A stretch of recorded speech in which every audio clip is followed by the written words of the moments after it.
Atomi компаниясының өмірдің алуан түрі атты С дәуірменін назарларыңызға ұсынамыз. Алдымен өнімнің түстерімен танысайық. Ақ түс – флавоноидтар, қара түс – антоциандар, жасыл түс – хлорофилдер, қызыл түс – ликопиндер, қызғылт сары және сары түстер – каротиноидтар.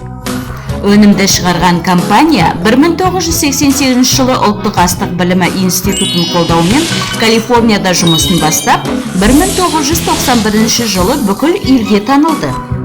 Atomi компаниясы ересектер мен балаларға арналған манго хош иісі мен құрамында 7 түрлі жемістер мен көкөністер бар С дәуірменін ұсынады.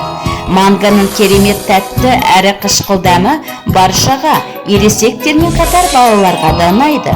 Оны сөмкеге салып жұмысқа және жолға алып жүруге өте ыңғайлы. С дәуірмені дәнекер ұлпасының түзілуіне маңызды рөл атқарады. Бос радикалдарды бейтараптандыратын антиоксидант болып табылады және біздің ағзамыздың денсаулығы үшін күреседі. Жасушаларды зиянды оксидтерден қорғайды. Күніне бір шағын пакеті сіздің денеңізге С дәуірмені бар барлық қажетті элементтерді алуға көмектеседі. С дәуірменінің тиімділігі азық-түлік және дәрі-дәрмекпен қамтамасыз ету басқармасымен дәлелденген.